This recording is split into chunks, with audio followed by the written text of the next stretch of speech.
जय हिंद दोस्तों। Foundation of Meera Bhayander property dealers association की एनुअल जनरल मीट हुई 27 जनवरी 2025 को वैद सागर हॉल में। बड़ी संख्या में इस मीट में चैनल पार्टनर शामिल हुए, एजेंट शामिल हुए। और ये जो एनुअल जनरल मीट होती है, ये चैनल पार्टनर्स जो एजेंट्स प्रॉब्लम फेस करते हैं उस पर डिस्कशन करने के लिए, कैसे उसे टैकल किया जाए उस पर काम करने के लिए। अच्छा, प्रॉपर्टी से रिलेटेड अगर कोई माल प्रैक्टिस करता है तो उसको कैसे रोका जाए, इस पर भी ये एसोसिएशन काम करता है। मैं इस एसोसिएशन के प्रेसिडेंट की बात करूँ तो वो अजय दुबे है, सेक्रेटरी जावेद शेख है और भी कई अन्य मेंबर्स हैं। और ये पूरी टीम मिलकर लगातार मीरा भाईंदर में प्रॉपर्टी से रिलेटेड फेयर प्रैक्टिस को बढ़ावा दे रही है और जनता के बीच, मीरा भाईंदर की जनता के बीच ये जागरूकता फैलाती है कि प्रॉपर्टी खरीदते वक्त उन्हें किन चीज़ों का ध्यान रखना चाहिए, क्या सावधानी बरतनी चाहिए। आज के इस एनुअल मीट में उन लोगों को भी सम्मानित किया गया जो इस क्षेत्र में बेहतरीन कार्य कर रहे हैं, उनका हौसला बढ़ाया गया, टोकन ऑफ एप्रिसिएशन दिया गया और बड़े ही सक्सेसफुल अंदाज में ये एनुअल जनरल मीट समाप्त हुई। आइए देखते हैं foundation of Meera Bhayander property dealers association के प्रेसिडेंट अजय दुबे, सेक्रेटरी जावेद शेख और अन्य मेंबर्स ने क्या कहा। सर, आज की जो ये प्रेस मीट बुलाई गई है, इसका मकसद क्या है? सबसे पहले मैं आपके सभी दर्शकों को नमस्कार करता हूं। मैं doctor Ajay Laxmikant Dubey, president foundation of Meera Bhayander property dealer association.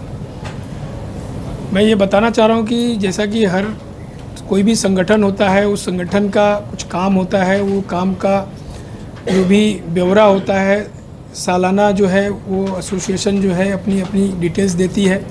उसी उपलक्ष्य में आज हमारी फेडरेशन भी जो है हमारे जो भी किए गए काम हैं वो हमारे आज सभी मेंबर्स के साथ शेयर करने वाले हैं। साथ में हमारे आगे का कुछ जो एजेंडा है, हमको आगे हमारी इस रियल एस्टेट फैटर्निटी को हम कैसे आगे लेके जाएं, उसमें क्या क्या हमको हर्डल्स आ रहे हैं, उसके ऊपर आज हमारी चर्चा होने वाली है। हमारे पे आउट्स को लेके बहुत सारी ऐसी चर्चाएं होने वाली है। हमारा बहुत सारा ऐसा एजेंडा है जो आज हमारे सभी मेंबर्स के साथ हम लोग मिलके उसको साझा करेंगे।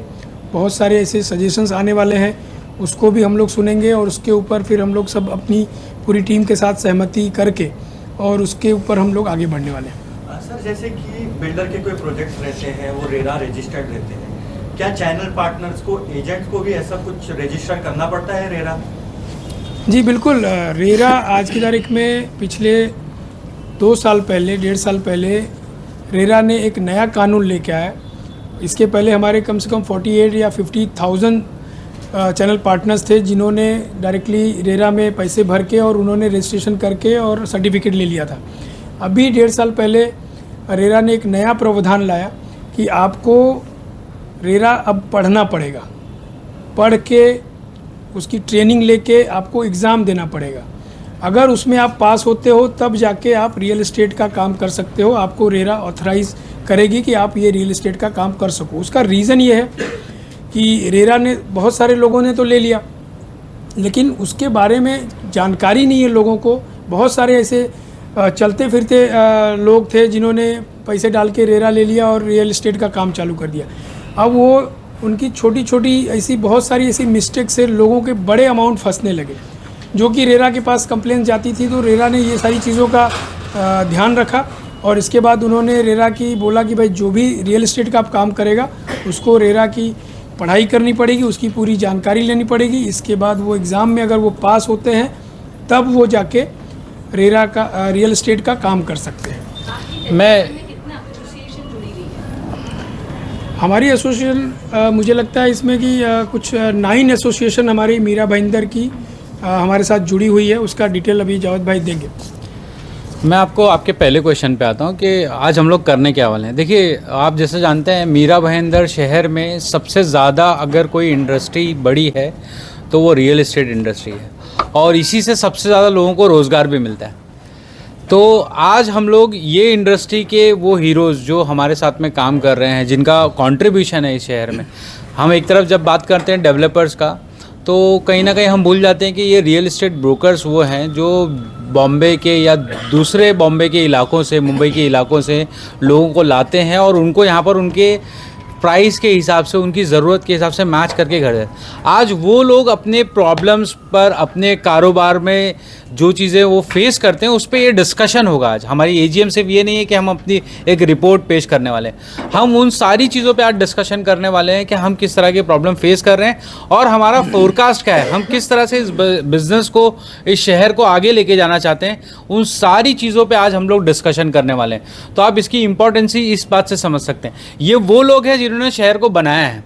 तो हम लोग इतने इंपॉर्टेंट फैक्टर पे आज बात करेंगे। हमारे सारे एसोसिएशन, जैसा मैडम ने पूछा, आज 9 एसोसिएशन जो हमारे साथ एफिलिएटेड है, जो हमारे साथ जुड़ी हुई है, एसोसिएटेड है, और उससे जुड़े हुए जो मेंबर्स हैं, ये सारे लोग, मैं फाउंडेशन के बारे में बता दूं, फाउंडेशन टोटल 9 एसोसिएशन से मिलकर एक बनी हुई अम्ब्रेला बॉडी है, और इसके नीचे जितनी भी एसोसिएशन है उसके मेंबर्स हैं, वो उसकी मेंबरशिप लेती हैं। वो एजेंट जो रेरा रजिस्टर हैं और जो इसके पहले नॉन रेरा रजिस्टर भी थे वो भी इसके मेंबर हैं। ये सब मिलकर फाउंडेशन से जुड़े हैं, और फाउंडेशन उन सारे लोगों के इश्यूज़ को, उनके प्रॉब्लम्स को या उनके वेलफेयर के लिए सब चीज़ों पर डिस्कशन करती है और उस पर काम करती है। लास्ट में क्या मैसेज रहेगा आपका मीरा भाईंदर की जनता को? देखिए, मीरा भाईंदर की जनता को मैं हमेशा ये बोलता हूँ, जो हमारे शहर के जो रहवासी हैं और जो परचेज़र हैं, उनको मैं बोलूँगा कि कोई भी रियल एस्टेट की अगर डील करते हैं तो बीच में एक रेरा रजिस्टर्ड चैनल पार्टनर जो प्रोफेशनली काम कर रहा है उसको बीच में रखें, लेकिन उसके साथ साथ अपना भी दिमाग, अपनी भी आँख खुली रखें, अपने भी प्रिकॉशंस ज़रूर लें। कई बार ऐसा होता है कि सीपी के साथ बहुत अच्छे रैपो होने के बाद कई बार कस्टमर जो है डायरेक्टली सीपी के अकाउंट में ट्रांजैक्शन कर देता है कि भाई मैं बिल्डर के ब्याह में आपको दे देता हूँ और आप इसको कर लो। उसमें यहाँ पे कभी भी मैल प्रैक्टिस होने के 100% चांसेस होते हैं, लोगों को मौका मिलता है। तो मैं चाहूँगा कि हमारे शहर की जो जनता है, जो भी परचेज़र हैं, वो 100% किसी चैनल पार्टनर्स को बीच में रखें और अपना भी प्रिकॉशन ज़रूर लें। जो भी ट्रांजैक्शन, जो भी प्रॉपर्टी खरीद रहे हैं, उसमें जो भी परचेज़र है, बिल्डर है, जो भी सेलर है या बिल्डर है, उसके खाते में दें, ना कि किसी सीपी के अकाउंट में कोई ऐसा ट्रांजैक्शन करें। बाकी हमारी ये फैटर्निटी जो है ऐसे लोगों को हमेशा बाइफरकेट करने की कोशिश कर रही है कि ऐसे लोग जो मार्केट में काम करके, जो इतने हमारे आज 2000 से ऊपर हमारे रेरा रजिस्टर्ड चैनल पार्टनर्स हैं, उनका नाम ख़राब कर रहे हैं। तो ऐसे लोगों को हम लोग खुद बाइकआउट करने की कोशिश करेंगे, और अगर ऐसा कोई नाम अगर सामने आता है तो हम लोग ज़रूर मीडिया में भी देंगे कि भाई ये पर्टिकुलर बंदे से हमारी एसोसिएशन की या हमारी फेडरेशन की कोई लिंक नहीं है, कोई ताल्लुक़ नहीं है। इनका अगर ये कोई भी इनके साथ कोई काम करता है तो उसकी खुद की जवाबदारी, उसमें फाउंडेशन कुछ नहीं कर सकता। जो माल प्रैक्टिस करते हैं या फिर इस तरीके की हरकत करते हैं, क्या उसके खिलाफ कानून के दायरे में कोई कार्रवाई हो सकती है, एफआईआर वगैरह हो? नहीं, बिल्कुल हो सकती है। देखिए, हमारी फाउंडेशन जो है इस चीज़ की एक अवेयरनेस कर सकती है। हम कोई अथॉरिटी ऐसा नहीं है कि हम किसी को सज़ा सुना देंगे, लेकिन हाँ, अगर मार्केट में कोई भी ऐसा गलत काम करते हुए पकड़ा जाता है तो आपके जैसे जो भी हमारे मीडिया के मित्र हैं, उनके बीच में हमने ये बात रखनी है। हम अगर ऐसा कोई अगर पुलिस स्टेशन में भी जाके बोलना रहा तो हम ऐसे कई सीपीज़ के अगेंस्ट में भी हम खड़े हुए। कोई भी अगर डेवलपर हमारे साथ ऐसा कुछ गलत हमारे किसी के साथ करता है तो उसके अगेंस्ट में भी हम जाते हैं। तो जो फेयर है, हमारी बॉडी, हमारी फाउंडेशन जो है उसके साथ खड़ी रहेगी। देखिए, मीरा भाईंदर के लोगों से एक जर्नल अपील ये है कि रेरा आने के बाद बहुत सारी चीज़ें आसान हो गई हैं। ये सिर्फ लोगों के नॉलेज में नहीं है। जैसा आप कोई भी काम करते हैं तो आप एक सीए को अपॉइंट करते हैं, एक लॉयर को अपॉइंट करते हैं। आप अपने सपनों का घर खरीदने जा रहे हैं, अपने लाखों रुपयों को स्टेक पे लगाते हैं, तो आपको ऐसा नहीं लगता कि आपको एक एडवाइज़र की ज़रूरत होती है? देखिए, वकील जो है ना वो आपको लीगली बता देगा, लेकिन जो टेक्निकल चीज़ें हैं ना, जो रेरा एक्ट के अंदर हैं, जो उसको प्रोटेक्ट करती, जो एक 20 साल 10 साल से आदमी प्रैक्टिस कर रहा है, तो आप उसको क्यों नहीं लेते? क्या लेगा आपका प्रैक्टिस का वो, या आपकी कमीशन का?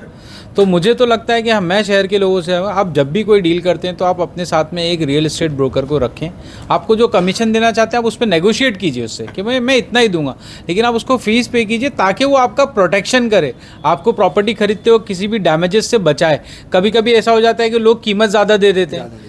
40 लाख की प्रॉपर्टी होती है, 45 का। अगर ब्रोकर आपके साथ में जो आपसे फीस ले रहा है, हो सकता है आपके पैसे बचा दे।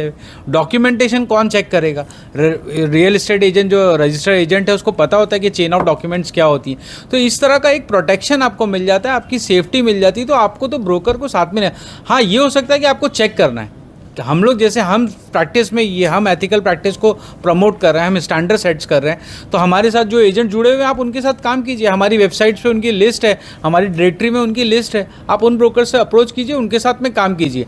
और हम वो कम्युनिटी हैं जो शहर को बिल्ड कर रही है और आगे भी बिल्ड करते रहेगी। इस तरह के प्रोग्राम के ज़रिए हम और अच्छे लोगों को निकालेंगे और बेहतरीन लोगों को बेहतरीन पर्सनालिटीज़ को निकालेंगे जो शहर में जिनका योगदान होगा और हमारी इंडस्ट्री में भी होगा और वो आगे फर्निश करेगी।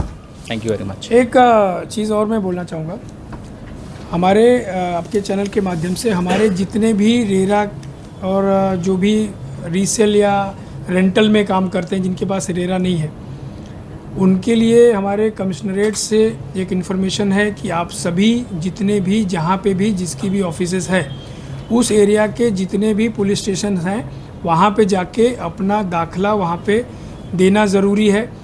आपकी ऑफ़िस किस एरिया में है, क्या नाम से है, क्या काम कर रहे हैं, उसका एक इन्फॉर्मेशन अपने को वहाँ पे देना है। दूसरी चीज़, हमारी फाउंडेशन या हमारी एसोसिएशन ऐसे किसी की ज़िम्मेदारी नहीं लेता जो माड़ा में काम करते हैं। माड़ा में मैं आपको बता दूं, बहुत सारे ऐसे केसेस जावेद भाई अपने पास आए जिसकी हम लोगों ने डीपली इंक्वायरी की, तो वो हमारे किसी भी एसोसिएशन में ऐसे लोग मेंबर नहीं होते जो माड़ा में काम करते हैं और किसी के पावर बटानी पे किसी से लाखों रुपया उठा लेते हैं, बाद में उसको न फ्लैट मिलता है न पैसा मिलता है। तो ऐसे हमारे जो भी बायर हैं, परचेज़र हैं, उनको भी थोड़ा सा सावधान रहना चाहिए, क्योंकि ये लोग जो है आपकी जमा पूंजी जो है कब खा के निकल जाएंगे। कई न्यूज़ हम लोगों ने आप लोगों के साथ शेयर की है कि शांति गार्डन में जो माड़ा के सोसाइटीज़ है उसमें लाखों करोड़ों के घोटाले हुए। तो ऐसे लोगों को आप लोग भी अपने चैनल के माध्यम से उजागर करें ताकि जो हमारे इनोसेंट लोग हैं वो बचें, और ऐसे हम हमारे फाउंडेशन या हमारी किसी भी एसोसिएशन में ऐसे लोगों को हम मेंबर भी नहीं लेते।